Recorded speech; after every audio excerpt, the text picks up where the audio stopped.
அரவண்டாக்ஸ் நேயர்களுக்கு அன்பான வணக்கங்கள். பிக் பாஸ் சீசன் 10ல யார் கலந்துக்க போறா அப்படிங்கிற ஒரு கேள்வி மக்கள் மத்தியில் பெருமளவில் எழுந்திருக்கு. ஏன்னா இந்த சீசன்ல காமன் மேன் ஷோலாம் வைக்கிறாங்களே, அதுல இருந்து காமன் மேனை செலக்ட் பண்ணி ஷோக்களை அனுப்ப போறாங்களா அப்படின்னு மக்கள் காத்துக்கிட்டு இருக்காங்க. அதுக்கெல்லாம் ஒரு ட்விஸ்ட் வச்சிருக்கிறான் விஜய் டிவி. அது என்ன அப்படிங்கிறது தான் இந்த வீடியோவில் நம்ம தெளிவாக பார்க்க போறோம். வீடியோவை ஸ்கிப் பண்ணாம முழுசா பாருங்க. அதாவது இந்த குழந்தைங்களுக்குலாம் சாக்லேட் காட்டி ஏமாற்றுவாங்க தெரியுமா? சின்ன வயசில் நீ ஒழுங்காக சாப்பிடல அப்படின்னா இந்த சாக்லேட் நான் தரமாட்டேன், சாப்பிட்டீங்கன்னா இந்த சாக்லேட் கொடுப்பேன் அப்படின்னு இந்த குழந்தைங்களுக்கு விளையாட்டு காட்டி ஏமாத்துற மாதிரியே காமன் மேன் ஷோ அப்படின்னு ஒரு ஷோ இவனுங்க வைக்கிறேன்னு சொல்லி நாங்கள் மக்களில் இருந்து ஆட்கள் எடுக்க போகிறோம். அதில் என்ன சொன்னாங்கன்னா, இத்தனை நாள் நீங்கள் இந்த கேமை பார்த்தீங்க, இனிமேல் இந்த கேமை நீங்கள் விளையாடுங்க அப்படின்னாரு விஜய் சேதுபதி. என்னென்னமோ டாஸ்க் வைக்கிறாங்க, அது வைக்கிறாங்க, ஆடெல்லாம் வேற லெவலில் இருந்துச்சு. இப்போ கார்னிவலா அப்படின்னு சொல்லிட்டு ஒரு ஃபங்க்ஷன் மாதிரி ஏதோ ஒரு பண்ணுறாங்க போல பிக் பாஸுக்கு. அதுக்கும் இப்போ ஆட் ப்ரோமோ எல்லாமே போட்டுக்கிட்டு இருக்காங்க. அது ஒரு பக்கம் நடந்துகிட்டு இருக்கு பிக் பாஸ் சீசன் 10க்காக. எல்லா லாங்குவேஜ் பிக் பாஸ்லையும் இந்த காமன் மேன் ஷோ அப்படிங்கிறது நடக்குது, வேற வேற பேரில் நடக்குது. காமன் மேன்ஸை தான் கூப்பிடுறாங்க அங்கே. ஆனால் தமிழில் மட்டும் காமன் மேன் சொல்லி வருஷம் மிளகா அரைச்சிக்கிட்டே இருக்குது சேனல். இது வரைக்கும் இந்த மாதிரி தனிப்பட்ட முறையில் ஒரு ஷோன்னு வைக்கல. ஆனால் காமன் மேன்ல இருந்து நாங்கள் எடுக்கிறோன்னு சொல்லி ஏமாற்றுவாங்க. இப்போ ஷோவாகவே வச்சு ஏமாற்றிக்கிட்டு இருக்காங்க. இது நம்ம எல்லா வீடியோலையும் பேசியிருக்கோம், போன வீடியோவில் கூட பேசியிருக்கோம். காமன் மேன் ஷோ முடிஞ்சு போச்சு, செலெக்ஷன் எல்லாமே முடிஞ்சு போச்சு. அவங்க காமன் மேன் சொல்லி எடுத்திருக்கிறதே சோஷியல் மீடியா இன்ஃப்ளூயன்சர்ஸை தான். அது இந்த ஆகஸ்ட் 16ஆம் தேதி நம்ம பார்க்க போகிறோம். ஆகஸ்ட் 16ஆம் தேதி ஸ்டார்ட் பண்ண போகிறாங்க. ஒரு மாதம் அந்த ஷோ நடக்க போகுது. அதுக்கப்புறமா பிபி சீசன் 10 ஸ்டார்ட் பண்ண போகிறாங்க. இது இப்போதைக்கு இருக்கக்கூடிய ப்ராசஸ். சரி, இந்த காமன் மேன் ஷோக்கே இந்த நிலைமை இருக்கும் பொழுது பிக் பாஸ் சீசன் 10ல மெயின் கண்டஸ்டண்ட்டாக வருவாங்க இல்லையா, அதில் யார் எடுக்க போகிறாங்க அப்படிங்கிற ஒரு கேள்விக்கு மக்களே பதில் சொல்ல ஆரம்பிச்சிட்டாங்க. எப்படி இருந்தாலும் விஜய் டிவியில் இருக்கக்கூடிய அந்த ஆட்களை தான்ப்பா, விஜய் டிவி ஆர்டிஸ்ட்டை தான் எடுக்க போகிறாங்க. இதுக்கு எதுக்கு இந்த மாதிரி நம்மளை வர ஏமாற்றிக்கிட்டு இருக்காங்க அப்படின்னு சொல்லி மக்களே திட்ட ஆரம்பிச்சிட்டாங்க சேனலை. அப்படித்தான் ஒரு லிஸ்ட் ஒன்று வந்துகிட்டு இருக்கு. இவங்களாம் தான் சீசன் 10ல கலந்துக்க போகிற கண்டஸ்டன்ஸு அப்படிங்கிற ஒரு லிஸ்ட் வந்துகிட்டு இருக்கு. அந்த லிஸ்ட்டில் இருக்கக்கூடிய பெயர்கள் எல்லாமே என்ன அப்படிங்கிறத இப்போ நம்ம பார்க்குறோம். முதல்ல விஜய் டிவியில் இப்போ ரீசெண்டாக நடந்து முடிஞ்ச ஒரு ஷோ செகண்ட் லவ் அப்படின்ற ஒரு ஷோ. அந்த ஷோவில் இருக்கக்கூடிய கண்டஸ்டன்ஸ்லாம் நீங்கள் எடுத்து பார்த்தீங்கன்னா முழுக்க விஜய் டிவி ஆர்டிஸ்ட்டும் அதுக்கப்புறம் பிரபலமான நபர்கள் தான். செகண்ட் லவ் அப்படிங்கிற அந்த ஷோனுடைய கான்செப்டே வேறு. அதாவது இந்த கேரக்டர்லாம் இந்த ஷோக்கு செட் ஆகாது அப்படின்ற மாதிரியான கேரக்டர்ஸ் அங்கே இருந்துச்சு. ஒன்று அசிம்லாம் இந்த லவ் ஷோக்கெல்லாம் செட் ஆக மாட்டார். அவர் பிக் பாஸ்குள்ளே இருக்க வேண்டிய ஆள். அவரை தூக்கிட்டு நீங்கள் இங்கே போட்டிங்கன்னா, ஏன்னா அவர் அட்டென்ஷன் சீக்கர், அதனால் அங்கே அவரை தூக்கி போட்டிங்கன்னா அங்கே லவ் பண்ணுற இடம் அது எப்படி செட் ஆகும் அப்படிங்கிற ஒரு கேள்வி முன்னாடியே நமக்கு இருந்துச்சு. அதே மாதிரி ஃபர்ஸ்ட் எலிமினேட் ஆனது அசிம் தான். அதுக்கப்புறமா அதே அசிமுடைய ஃபீமேல் வெர்ஷனாக இன்னொரு கேரக்டர் அந்த வீட்டுக்குள்ளே இருந்துச்சு, பிரியங்கா. வாய்னா வாய், அந்த மாதிரி வாய். அதாவது செகண்ட் லவ் அப்படிங்கிற அந்த ஷோக்குள்ளே போயிட்டு எனக்கு எந்த பசங்க மேலே நம்பிக்கை இல்லை, எவனையும் எனக்கு வேணாம், நான் தனியாகவே இருந்துக்கிறேன், போனது லவ் பண்ணுறதுக்கு. ஆனால் அங்கே போய் பண்ணுற வேலைலாம் பிக் பாஸ் வீட்டுக்குள்ளே பண்ணுறத விட மோசமாக பண்ணிக்கிட்டு இருந்தாங்க. இந்த கேங்கு சேர்க்குறது, பெண்களில் கேங்கு சேர்த்து அடுத்தவங்களை பற்றி பேசுகிறதும், அடுத்தவங்களுடைய மூளையை கழுவுறதும், நீ அவனெல்லாம் நம்பாத, நீ இவனெல்லாம் நம்பாத, இப்படி பேசுகிறதும், அடிக்கடி சண்டை போடுறதும், இந்த மாதிரியான விஷயங்கள் பண்ணிட்டு இருந்தாங்க பிரியங்கா. இப்போ இதை பார்த்த சேனல் என்ன பண்ணுறாங்க அப்படின்னா, அடரே நல்லா இருக்கே, இந்த கேரக்டர் செகண்ட் லெவலில் இருக்கிறத விட பிக் பாஸ் வீட்டுக்குள்ளே இருந்தால் இன்னும் நல்லா இருக்கும்ல, அதனால் இந்த கேரக்டர் என்ன பண்ணுவோம், நம்ம தூக்கி அப்படியே பிக் பாஸ் வீட்டுக்குள்ளே போட்டுருவோம் அப்படின்னு சொல்லி பிரியங்கா அவர்கள், செகண்ட் லெவலில் இருக்கக்கூடிய பிரியங்கா அவர்களை தூக்கி பிக் பாஸ் சீசன் 10ல கண்டஸ்டண்ட்டாக போடலாம் அப்படின்னு சேனல் டிசைட் பண்ணியிருக்கிறதாக அவங்க பேர் வந்துகிட்டு இருக்கு. கூடவே அவங்கள ஏன் தனியாக அனுப்பணும்? இப்போ இந்த வீட்டுக்குள்ள எங்கெங்கேயோ ஜோடி கை மாறிக்கிட்டு இருக்கு. வாரம் ஒருத்தர் ஒன்றா இருக்கிறாங்க, அடுத்த வாரம் அப்படியே மாறி போகிறாங்க. அந்த மாதிரி இப்போ மாறி இருக்கிறது தான் பிரியங்கா வெக்கே. இந்த ரெண்டு பேரும் தூக்கி உள்ளே போடலாம். வெக்கே நல்லா சமைக்கக்கூடிய ஒரு நபர், கிச்சன் டீமுக்கு ஒரு ஆள் கிடைச்ச மாதிரி இருக்கும். பிரியங்காவுக்கும் வெக்கேக்கும் நடுவில் சம்திங் ஒரு காதல் கீதல் அப்படின்னு அந்த மாதிரி ஒரு கண்டென்ட்டும் நம்ம வாங்கலாம் அப்படின்னு சொல்லிட்டு இந்த ரெண்டு பேரும் தூக்கி உள்ளே போட போகிறாங்களாம். செகண்ட் லெவல்லேருந்து இந்த ரெண்டு பேர் வராங்களாம். மேலும் ஏகப்பட்ட பெயர்கள் அடிபட்டுக்கிட்டு இருக்கேன். நான் இந்த பெயரெல்லாம் சொல்கிறேன், யாருன்னு சொல்கிறேன். இந்த சீசன் எப்படி இருக்க போகுதுன்றதை நீங்களே கமெண்ட் செக்ஷனில் கமெண்ட் பண்ணுங்கள். முதல் பேர் யார் பேர் வந்திருக்கு அப்படின்னு பார்த்தீங்கன்னா இனியா. இவங்க வேற யாரும் இல்லை, தேவயானி, நடிகை தேவயானி இருக்காங்க இல்லையா, அவங்களுடைய மகள்.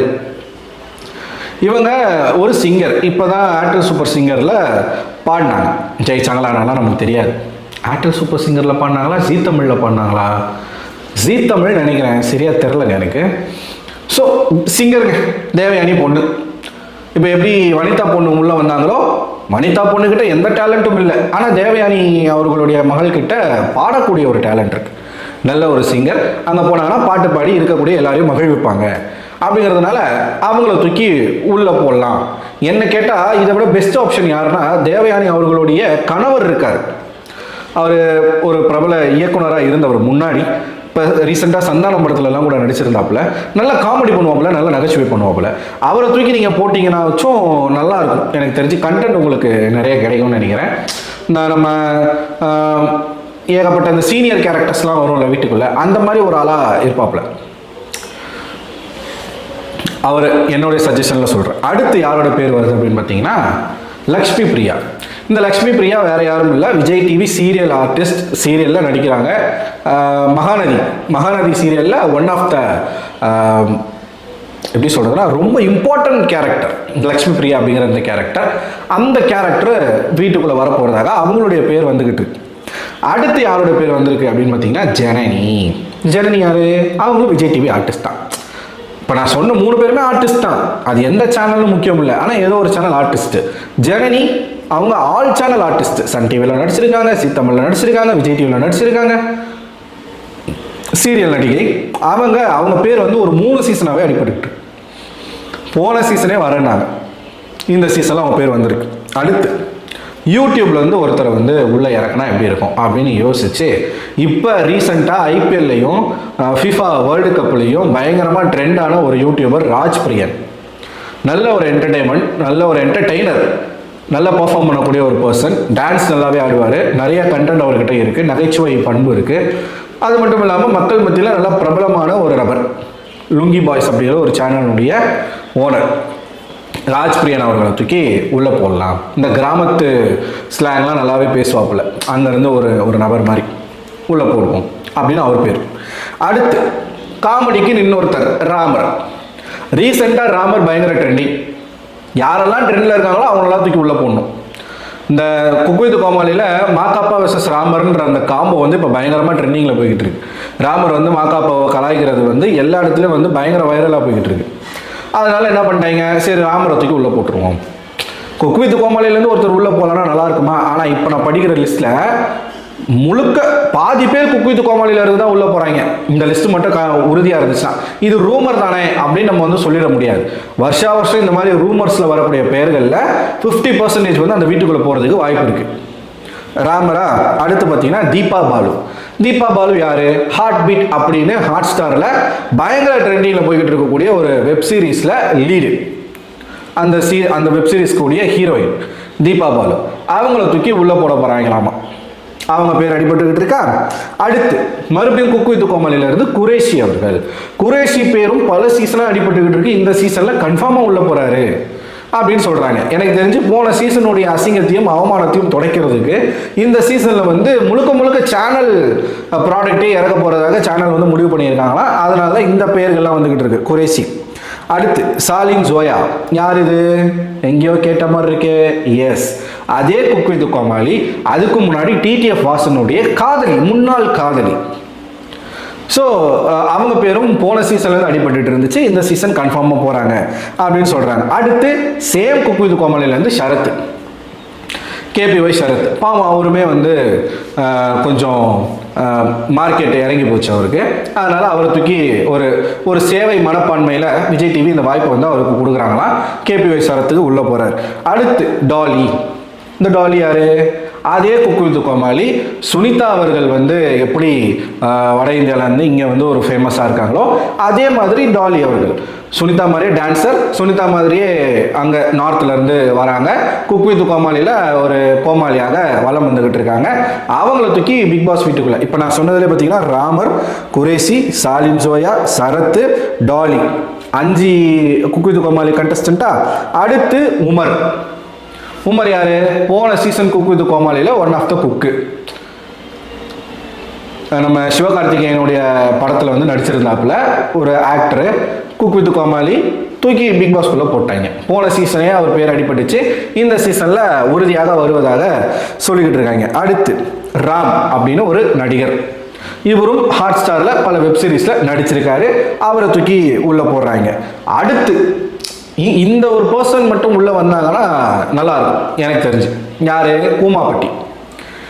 யாரெல்லாம் ட்ரெண்டிங்கில் இருந்தாங்களோ அவங்களெல்லாம் தூக்கி உள்ளே போடுறாங்க. உங்களுக்கு தெரியுதா நான் சொல்கிற பேர்லாம்? கூமாப்பட்டி இன்ஸ்டாவில் பயங்கரமாக ஃபேமஸ். அங்கேருந்து ஜீ தமிழ் போனார். ஜீ தமிழ்லேருந்து பயங்கரமாக அவர் வந்து மக்கள் கொண்டாட ஆரம்பிச்சிட்டாங்க.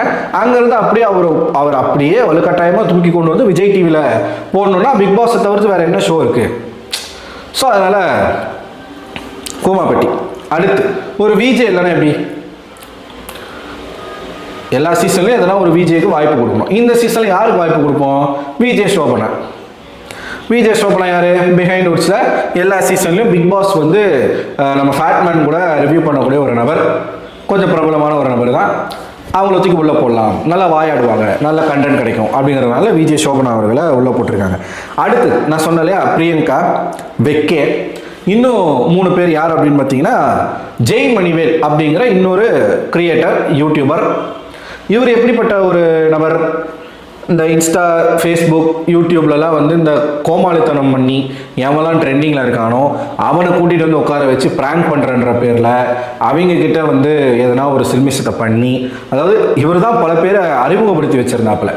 இந்த தலையாட்டி கார்த்தி, இந்த குட்டி ஏஞ்சல், அதுக்கப்புறம் ஏகப்பட்ட பேர். நம்ம தர்பீஸ்லேருந்து பல பேரை வந்து அறிமுகப்படுத்தி வச்சிருக்கிறாரு. இப்படிலாம் வந்து இந்த மாதிரிலாம் கோமாளிகள் இருக்காங்க ஊருக்குள்ள அப்படின்னு சொல்லிட்டு. ஸோ அவரை தூக்கி உள்ளே போடுறதாக சொல்லிக்கிட்டு இருக்காங்க. போன சீசனே ஒரு வர வேண்டியதான் வைல்ட் கார்டில். ஏன்னா தர்பீஸுக்கு நல்ல ஒரு ஆப்பு வைக்கணும்னு சொல்லிட்டு இவரை போகிறதாக இருந்துச்சா, போடலையாம். இவர் சுரேஷ் குமரன் அப்படிங்கிற இன்னொரு யூடியூபர். இவர் பார்க்குறதுக்கு பையன் மாதிரி இருப்பார். ஆனால் பண்ணுறதுலாம் கொஞ்சம் இந்த பெண்களுடைய அந்த நளினம் எல்லாமே அவருக்கு இருக்கும். ஒரு மாதிரி இருப்பார். ஒரு கிரியேட்டர் தான் இவர். ஜீ தமிழ் வரைக்கும் போய் வந்து நிறையா ஷோஸ் வந்து பண்ணியிருக்காப்புல. நல்ல ஃபேமஸான ஒரு நபர் தான். இவரை வந்து பிக் பாஸ் வீட்டுக்குள்ள, ஏன்னா அவர் ஆல்ரெடி பிக் பாஸ் செட்டுக்கு போன மாதிரிலாம் ஃபோட்டோலாம் போட்டிருக்காப்புல. அவர் ஃபோட்டோ வீடியோலாம் போட்டிருக்காப்புல. அவரை தூக்கி உள்ளே போடுறாங்களாமா. கடைசியாக வந்து புவி அரசு யாருன்னு நமக்கு தெரியும். Same Vijay TV artist, serial actor, dance ஷோலலாம் பார்ட்டிசிபேட், ஜோடி நம்பர் 1லலாம் இருந்தாருன்னு நினைக்கிறேன். இவருடைய பேரும் போன சீசன்லேயே அடிபட்டுச்சு. போன சீசனுக்கே வருவதாக சொல்லியிருந்தாங்க. இப்போ இந்த சீசனில் வராரு அப்படின்னு சொல்லிட்டு உறுதியாக சொல்லப்படுது. இப்போ நான் சொன்ன பேரில் ஒருத்தராச்சும் காமன் பண்ணிருக்காங்களா? ஒருத்தராச்சும் காமன் பண்ணிருக்காங்களா? இப்போது மெயின் கண்டஸ்டன்ஸே இந்த மாதிரி இருக்கும் பொழுது காமன் மேன்ற பேரில் மட்டும் இவங்க யார் அனுப்ப போகிறாங்க அப்படிங்கிற ஒரு கேள்வி இங்கே எழும்புதில்ல. ஆடிஷன்லாம் வச்சு முடிச்சிட்டாங்க. அங்கே வந்த ஒருத்தர் கூட வந்து இது வரைக்கும் பாய் திறந்து வெளியில் வந்து ஒரு விஷயத்த சொல்லலை. நிறைய பேர் போய் ஆடிஷன் அட்டென்ட் பண்ணுற மாதிரிலாம் வந்து வீடியோஸ்லாம் போட்டுட்ருக்காங்க. அவங்கெல்லாம் காமன் மேன்ஸ் தான்.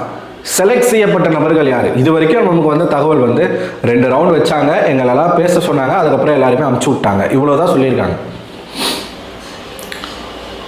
பார்ப்போம் என்ன பண்ணுறாங்கன்னு சொல்லிட்டு பார்ப்போம். ஸோ நீங்கள் என்ன நினைக்கிறீங்க மக்களே? இப்போ நான் சொன்ன ஒரு 20 பேர் சொல்லியிருப்பேன்னா வந்திருக்கும்னு நினைக்கிறேன் தோராயமாக. இந்த கண்டஸ்டன்ட் லிஸ்ட்டில் உங்களுடைய ஃபேவரட் கண்டஸ்டன்ட் யார்? இவங்க வந்தால் நல்லாயிருக்கும், இவங்க வராமல் இருந்தால் தான் நல்லாயிருக்கும், இல்லை இவங்களுக்கு பதிலாக வேறு ஒருத்தரை நீங்கள் அனுப்பலாம் அப்படின்னு உங்களுக்கு யாருடைய பேர் வந்து தோன்றினாலும் கமெண்ட் செக்ஷனில் கமெண்ட் பண்ணுங்கள். அடுத்த ஒரு வீடியோவில் உங்களை சந்திக்கிறேன். அதுவரை உங்களிடமிருந்து விடைபெறுவது நான் அரவிந்தன்.